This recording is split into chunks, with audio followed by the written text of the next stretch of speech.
bonjour tout le monde, je suis le professeur Oukid, votre chargé du module d'anatomie pathologique pour cette année. Et aujourd'hui, nous allons voir les lésions cellulaires et tissulaires réversibles et irréversibles. Les objectifs de ce cours peuvent être résumés en quelques points que voici. Donc à la fin du cours, l'étudiant doit 1. Savoir définir une lésion, 2. Il doit avoir acquis la notion de lésion réversible et irréversible. 3. Il doit savoir décrire les lésions adaptatives. On citait quelques exemples donc pour chaque type de lésion. Aussi, il doit savoir définir la nécrose et de décrire ces différents types. Et enfin, donc, il doit également savoir définir l'apoptose et différencier, donc savoir différencier entre la nécrose et l'apoptose. Et pour commencer, on va d'abord définir une lésion. Qu'est-ce qu'une lésion? Les lésions, ce sont toutes les altérations morphologiques décelables par quelconque moyen d'observation. Donc, il peut s'agir d'un examen macroscopique, qui est l'étude à l'œil nu des différentes pièces opératoires, d'organes, de tissus, à la recherche de lésions, donc de lésions macroscopiquement décelables, à partir desquelles des hypothèses diagnostiques, donc macroscopiques, seront émises. Il va falloir bien entendu confirmer par un autre examen qu'on appelle étude microscopique ou histopathologique, qui utilise le microscope optique, appelé aussi microscope photonique, à la recherche de lésions cellulaires. Et enfin, on peut utiliser donc le microscope électronique pour une étude ultrastructurale, non pas histopathologique, à la recherche d'altération des organites cellulaires. On revient donc à la planche précédente. Donc toutes ces altérations détectées constituent en fait soit la cause, soit la conséquence d'un processus morbide qu'on appelle maladie. Et l'anatomie pathologique consiste donc à rechercher, à classer et à interpréter ces lésions qui forment le substratum lésionnel de certaines maladies. En fait, toutes les maladies observées en clinique humaine n'ont pas de substratum lésionnel, décelable néanmoins. Notamment, c'est le cas surtout donc, des psychoses, où il est très difficile de mettre en évidence donc, la lésion cellulaire responsable de ces pathologies. Donc du moins avec les moyens dont on dispose à un moment donné. Et donc ces lésions peuvent être divisées en deux grands groupes. D'un côté, les lésions réversibles, représentées surtout donc par les lésions adaptatives, et d'un autre côté, les lésions dites irréversibles, représentées par la mort cellulaire. Quant aux lésions de surcharge, vous allez les voir donc à part lors d'un prochain cours. Et donc ce tableau résume très bien les différentes réponses cellulaires à différentes agressions. Et la réponse cellulaire à une agression dépend donc du type de l'agression, de sa durée, de sa sévérité, et de même, les conséquences sur la cellule dépendent de son type. Donc, est-ce qu'il s'agit d'une cellule épithéliale, conjonctive, capable de se diviser ou pas, de son état? Donc, est-ce que c'est une cellule jeune? Est-ce que c'est une cellule en fin de vie? Et, bien entendu, de ses capacités d'adaptation. Et là, ce qui se passe à l'échelle cellulaire, donc à l'échelle microscopique, peut très bien être extrapolé à l'échelle de l'individu. Ainsi, nous ne sommes pas tous égaux face à la maladie. Donc face au cancer, face aux infections bactériennes, face aux infections virales. Et la pandémie mondiale à laquelle nous assistons en est le meilleur exemple. Donc on ne réagit pas tous de la même manière. Et notre manière d'affronter la maladie dépend, entre autres, de notre façon de vivre, donc de notre mode de vie, notre façon donc de nous alimenter, de dormir, de bouger, de pratiquer une activité physique et de gérer notre stress au quotidien. Donc en résumé, ça dépend beaucoup de notre état immunitaire qui est au centre de toutes les réactions cellulaires.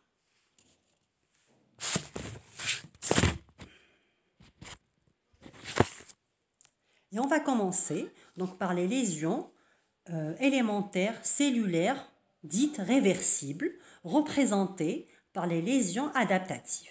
Et rappelons pour mémoire que l'homéostasie normale est assurée par les capacités d'adaptation cellulaire à des modifications physiologiques ou pathologiques de l'environnement, et ces possibilités d'adaptation cellulaire et tissulaire créent un nouvel équilibre qui va préserver la viabilité des cellules et leur permettre un fonctionnement dans ce nouvel environnement. Le problème, c'est que ces capacités d'adaptation ne sont pas éternelles, donc elles ne sont pas indéfinies, et il y a donc une limite à ne pas dépasser, au-delà de laquelle la lésion, ou plutôt la cellule, s'épuise et les lésions deviennent irréversibles. D'accord? Et on commence par les hypertrophies. Donc l'hypertrophie se définit comme étant une augmentation de la taille de la cellule par augmentation de son volume ou par augmentation du volume de ses constituants. Et elle est généralement associée à une augmentation de la taille de l'organe. L'organe n'est pas constitué de nouvelles cellules, mais les cellules sont tout simplement plus volumineuses. Le mécanisme en cause, donc, c'est l'augmentation de l'anabolisme par augmentation des fonctions cellulaires. Et il peut s'agir d'un phénomène tout à fait physiologique, tel que l'augmentation de l'activité mécanique ou métabolique, qui aboutit, par exemple, au cœur sportif, qu'on appelle donc le cœur de l'athlète, qui est hypertrophique, mais là, il s'agit d'une hypertrophie cardiaque physiologique qu'on voit souvent chez les grands sportifs. Il peut également donc s'agir d'une stimulation hormonale accrue, telle que, comme on le voit très bien, donc l'augmentation de la taille de l'utérus pendant la grossesse. Et l'hypertrophie touche donc les tissus qui sont incapables, touche également donc les tissus qui sont incapables de se diviser, tels que le muscle strié et les cellules nerveuses. L'hypertrophie donc peut être physiologique, due à une augmentation de l'activité physique, comme on le voit donc sur l'image donc de gauche, donc les culturistes ou les bodybuilders donc qui présentent une musculature donc très augmentée. Donc, voici à droite, c'est la traduction histologique en quelque sorte de cette musculature saillante, où donc sur l'image de droite en bas, on voit très bien que les cellules musculaires sont augmentées de taille par rapport à l'image d'en haut. Donc c'est ça l'hypertrophie cellulaire. Et l'hypertrophie peut être également pathologique, c'est le cas des hypertrophies cardiaques pathologiques, à distinguer de l'hypertrophie donc du cœur sportif qu'on a vu tout à l'heure. Là, donc, il s'agit en quelque sorte d'une compensation que le cœur essaye d'opérer en cas de pathologie. Par exemple, en cas d'HTA, en cas de valvulopathie, mais il s'agit en fait d'une fausse compensation qui aboutit le plus souvent à l'insuffisance cardiaque, donc en absence de traitement adéquat. Donc après l'hypertrophie, on passe à l'hypotrophie et à l'atrophie. Donc, c'est la diminution de la taille cellulaire, qui est une diminution réversible de la taille de la cellule et de son activité par perte d'organites et ou diminution du cytoplasme, et qui aboutit à une hypotrophie ou à une atrophie tissulaire, qui est une diminution de la masse d'un tissu ou d'un organe par hypotrophie de ces cellules. Et donc l'hypotrophie et l'atrophie sont à distinguer de l'hypoplasie et de l'aplasie qui font partie, à vrai dire, d'une autre catégorie de cellules, de lésions. Et donc l'hypotrophie et l'atrophie peuvent être de causes physiologiques, par exemple le vieillissement. Ça peut être, donc, on les voit également lors de l'évolution thymique après la puberté. L'utérus qui revient à sa taille donc après l'accouchement. Il peut s'agir également donc de l'atrophie cérébrale qu'on voit donc chez les vieux, donc par baisse de l'apport sanguin, ou encore donc par diminution de la stimulation endocrinienne qui aboutit à une atrophie de l'endomètre à la ménopause. Les causes peuvent être également pathologiques, telles que par exemple la diminution de l'activité musculaire par immobilisation d'un membre, immobilisation prolongée d'un membre qui aboutit à l'atrophie, pardon, ou encore donc une perte de l'innervation, une anomalie nutritionnelle ou encore une atrophie de compression. Donc voici quelques images. Donc à gauche, donc c'est une image macroscopique d'une atrophie cérébrale et à droite c'est une image histologique, donc microscopique d'une atrophie musculaire. On voit très bien une inégalité de la taille des cellules. Pardon. On passe à l'hyperplasie, qui est une augmentation du nombre des cellules d'un organe ou d'un tissu par division cellulaire accrue, mais sans modification de l'architecture. Parce que s'il y a une modification de l'architecture, on ne parle plus d'hyperplasie, mais on parle plutôt de dysplasie, terme qu'on va voir et qu'on va aborder lorsqu'on va aborder donc la pathologie tumorale.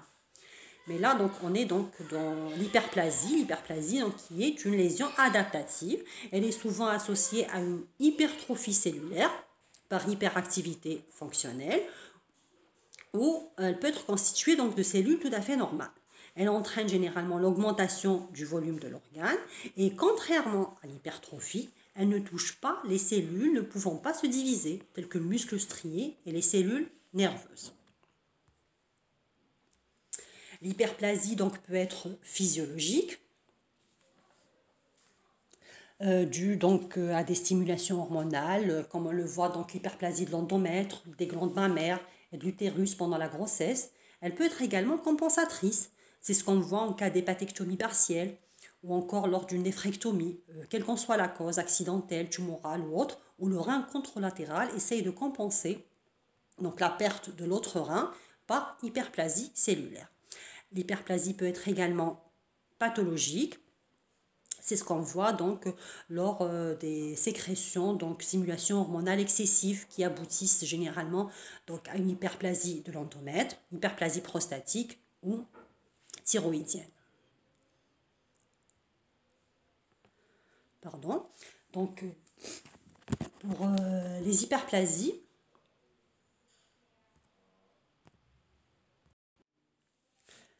quant à l'aplasie et l'hypoplasie, donc comme on vient de le dire, c'est différent.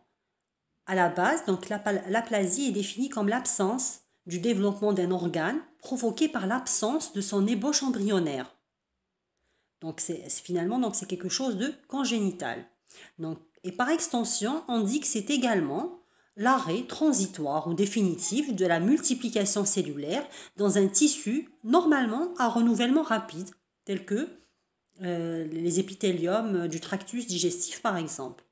Et la même chose, l'hypoplasie est définie comme un développement embryologique anormal d'un viscère, d'une partie d'un viscère, aboutissant à un organe fonctionnel mais trop petit. Et la même chose, par extension, on dit également que c'est le développement insuffisant d'un tissu lorsque les stimuli assurant sa trophicité normale diminuent ou cessent. Donc finalement, l'aplasie et l'hypoplasie à l'origine ne sont pas des mécanismes d'adaptation. Donc ne sont pas des lésions adaptatives, mais sont des lésions plutôt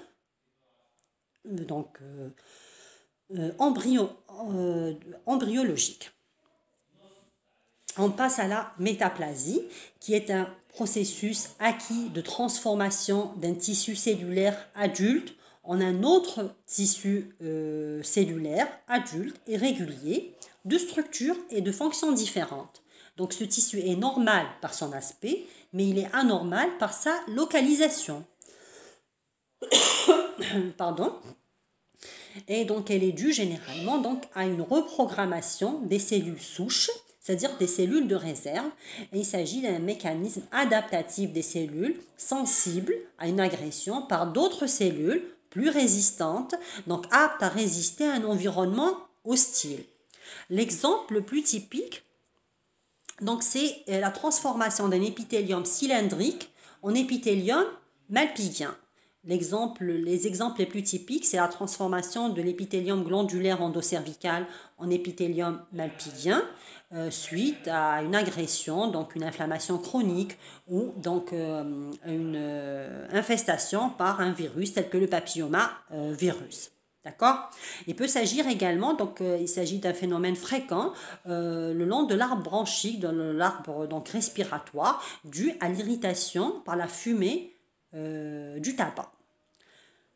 La transformation de l'épithélium malpigien en épithélium cylindrique est plus rare et se voit surtout donc au niveau de l'œsophage où la métaplasie donc on observe une métaplasie gastrique ou intestinale qui remplace l'épithélium malpigien de l'œsophage lors des œsophagites peptiques, donc l'œsophage de Barrett, et ceci pour mieux résister, disons, à l'acidité gastrique. Et le problème avec la métaplasie, donc on l'a dit, c'est un phénomène d'adaptation qui aboutit à un tissu normal, mais il y a un risque accru de transformation maligne si l'agent favorisant cette métaplasie persiste. Donc si cette métaplasie persiste, il y a un risque accru de cancérisation. Et là, donc voici une image d'une métaplasie malpighienne au niveau du col de l'endocole où on voit donc l'épithélium cylindrique endocervical est remplacé par un épithélium malpighien, donc pavimenteux, stratifié. Donc en résumé, la datation cellulaire est donc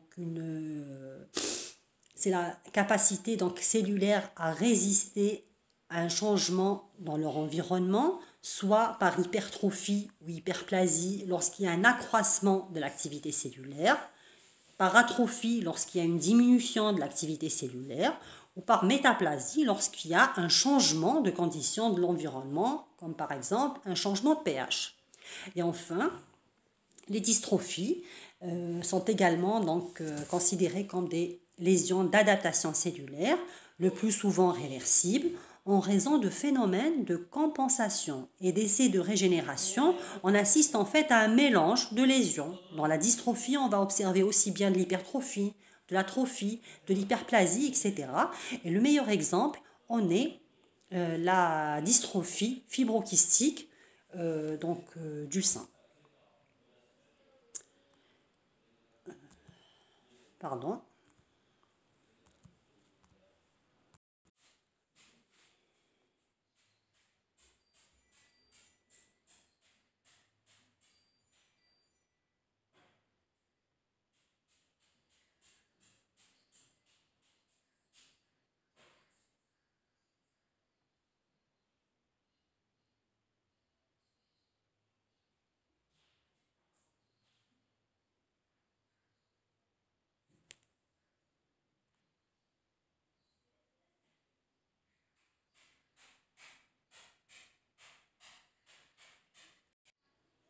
Alors que l'hypoperfusion, la nécrose de liquéfaction est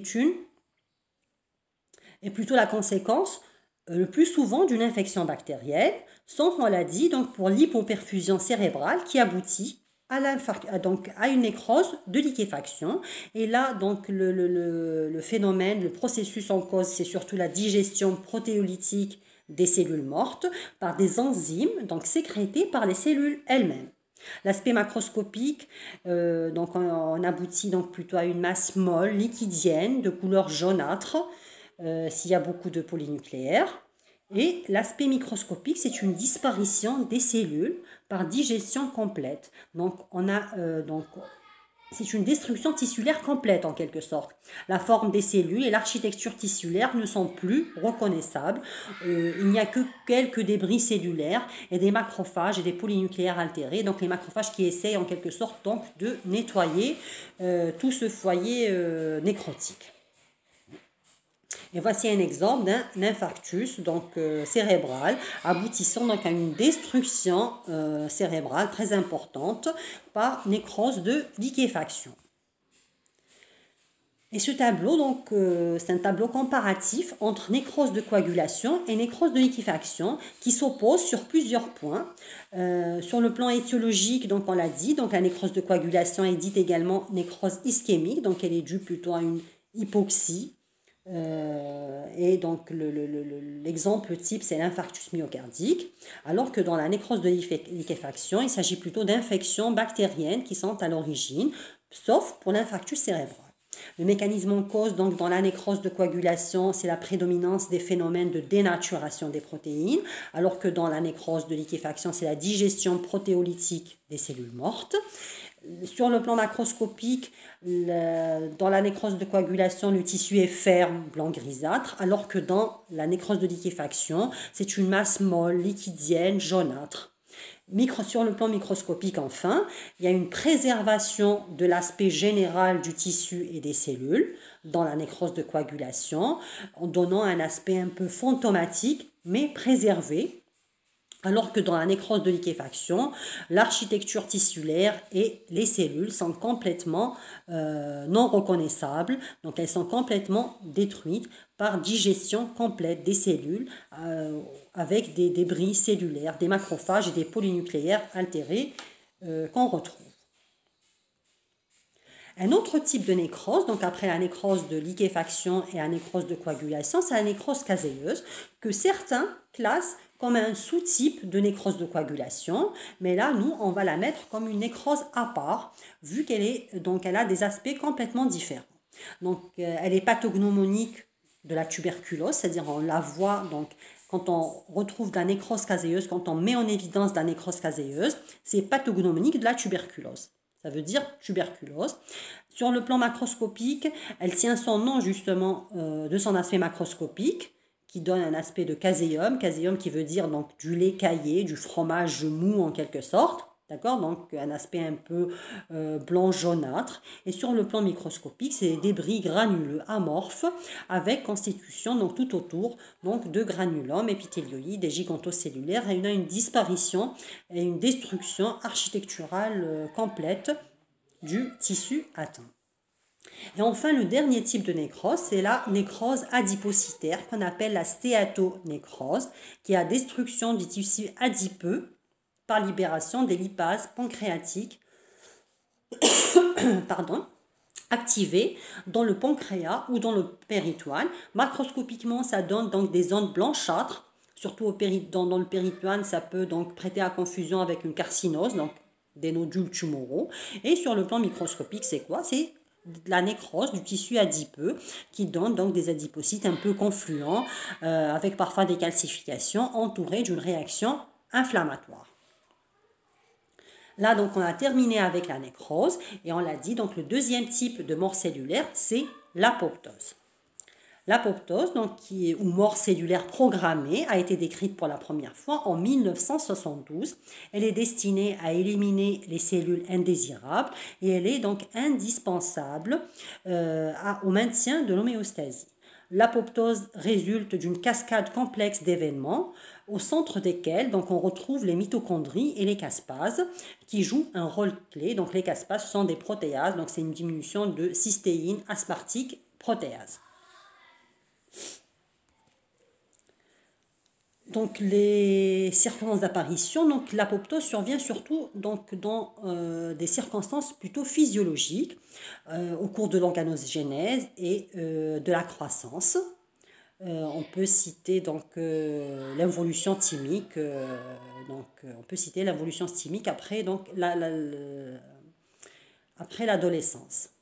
Elle peut survenir également comme mécanisme d'homéostasie dans les épithéliums donc à renouvellement rapide, tels que les épithéliums gastro-intestinaux, donc l'épithélium du tractus digestif, qui est en perpétuel renouvellement. Donc l'apoptose intervient comme un élément d'équilibre, disons, pour équilibrer entre ce qui est donc entre les cellules nouvelles et les cellules anciennes qui sont éliminées par apoptose.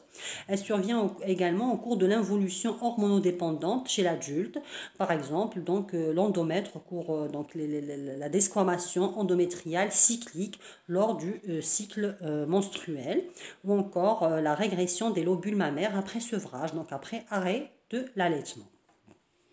Elle se voit également donc au cours du vieillissement, donc l'élimination de toutes les cellules mortes. Les circonstances d'apparition de l'apoptose peuvent également être pathologiques. C'est le cas des cellules donc, lésées ou cellules tumorales donc, reconnues comme étrangères par les cellules de l'organisme, d'accord, et qui sont éliminées par apoptose. Notamment, donc, c'est un mécanisme utilisé pour essayer donc de neutraliser en quelque sorte donc le cancer. Et c'est une des pistes thérapeutiques actuellement donc très utilisées. Donc notamment il s'agit de l'immunothérapie où on utilise, donc on essaie de booster, de stimuler donc notre propre système immunitaire pour essayer de neutraliser les cellules tumorales. L'apoptose donc pourrait également donc expliquer les rejets de greffe et donc la mort donc des cellules infectées par les virus lors des hépatites virales par exemple. Les stimulus, on l'a déjà dit, donc que les causes sont surtout physiologiques, mais certains facteurs favorisant à certains stimuli, donc les mêmes qui provoquent la nécrose, peuvent à petite dose entraîner l'apoptose. C'est pour cela donc qu'on peut citer donc certaines drogues de chimiothérapie, la chaleur, les irradiations, etc. Et voici donc le mécanisme donc de survenue donc de l'apoptose qui peut être résumé en 3 grandes phases. La première phase, c'est la phase d'induction ou la phase donc de signalisation où la cellule donc, reçoit des signaux de mort cellulaire par voie des récepteurs ou par voie mitochondriale avec, et ceci donc, coexiste avec une disparition des signaux de survie dû à des lésions donc, du génome par mutation, par altération du gène P53 qui est dit donc, le gène, donc le gardien du génome en quelque sorte. La deuxième phase, c'est la phase effectrice, c'est l'activation donc, des caspases initiatrices et effectrices donc c'est-à-dire qui étaient en phase latente et qui sont activées pour devenir actives. Et enfin, la phase de dégradation, c'est la fragmentation. Donc, c'est l'action des caspases qui aboutit à une fragmentation de l'ADN nucléaire et la destruction du cytosquelette, donc avec une déstabilisation des membranes cytoplasmiques, mais qui reste intacte. Et enfin, c'est une quatrième phase qu'on peut rajouter, c'est la phase de phagocytose, c'est-à-dire de nettoyage, en quelque sorte, donc, du foyer lésionnel. La morphologie de l'apoptose, donc contrairement donc, aux cellules en nécrose qui augmentent, qui se dilatent, durant l'apoptose, on assiste à une rétraction cellulaire. Donc le noyau devient plus dense, le cytoplasme plus coloré, les organites denses et rétractés. La cellule se détache des cellules voisines. Donc on assiste plutôt, donc l'apoptose touche plutôt des cellules isolées. Et on assiste à une fragmentation cellulaire avec donc une intégrité des membranes cytoplasmiques. Cette fragmentation qui aboutit à la fin à des corps apoptotiques où les membranes cellulaires, on l'a dit, sont intactes alors que le noyau est lésé et il n'y a pas d'inflammation. L'apoptose ne s'accompagne pas d'inflammation. Voici donc des images histologiques d'apoptose. Vous le voyez donc aussi bien dans l'image de gauche où c'est un épithélium malpighien. Vous voyez donc tout ce qui est des petites cellules, les 3 petites cellules foncées donc rouges. C'est des cellules en apoptose. Donc vous voyez donc donc l'apoptose survient sur un mode donc de cellules isolées plutôt. Et sur l'image de gauche, la même chose. Donc il s'agit donc au centre, on voit une cellule rouge. Donc il s'agit d'une apoptose dans un parenchyme hépatique. Et voici donc un tableau qui essaye de comparer la nécrose et l'apoptose. On voit finalement qu'elles s'opposent sur pas mal de points. Donc la nécrose est due plutôt à des stimuli pathologiques, alors que l'apoptose survient dans des circonstances plutôt physiologiques. C'est pour cela qu'on assimile la nécrose à un assassinat cellulaire, alors que l'apoptose est dite plutôt est décrite comme un suicide cellulaire. Donc la nécrose est un processus complètement passif, donc la cellule subit ce processus, alors que dans l'apoptose, la cellule participe à ce processus. C'est pour cela qu'on parle d'un processus actif. La nécrose affecte donc des tissus, c'est des groupements de cellules, alors que la nécrose affecte des cellules isolées. Le noyau est longtemps intact dans la nécrose, donc lors de la phase réversible, alors que dans l'apoptose, on assiste à une atteinte nucléaire très précoce. Dans la nécrose, donc, il y a une altération des organites, alors que les organites sont plutôt intacts dans l'apoptose. Et enfin, donc, surtout, donc, il y a une rupture de la membrane cellulaire dans la nécrose, et donc, alors qu'elle est complètement intacte dans l'apoptose. Et c'est ce qui explique en fait que la nécrose s'accompagne d'une inflammation, alors que l'apoptose donc ne s'accompagne pas d'inflammation, elle ne s'accompagne que de quelques macrophages qui essaient de nettoyer donc le tissu lésionnel. Donc pourquoi l'inflammation de l'apoptose? Parce qu'il y a tout simplement déversement du contenu intracellulaire à l'extérieur de la cellule, donc il n'est plus dans son donc environnement normal, et donc l'organisme réagit à ces structures intracellulaires qui sont reversées dans le tissu extracellulaire. Il réagit donc comme à une substance, à des corps étrangers. Donc il y a une inflammation, il y a des cellules de l'inflammation qui sont mobilisées. Ce qui ne se passe pas à l'apoptose, pendant l'apoptose, vu que les membranes cytoplasmiques sont intactes. Et voici donc une dernière planche qui oppose donc la nécrose et l'apoptose sur le plan morphologique. Vous voyez que dans la nécrose, on assiste à un gonflement cellulaire, à une dilatation de la cellule qui aboutit à la fin vers une désintégration cellulaire, alors que dans l'apoptose, vous voyez, c'est plutôt une rétraction, une condensation cellulaire qui aboutit à une fragmentation et par la suite à la formation des corps apoptotiques. Donc, je vous remercie. C'est terminé.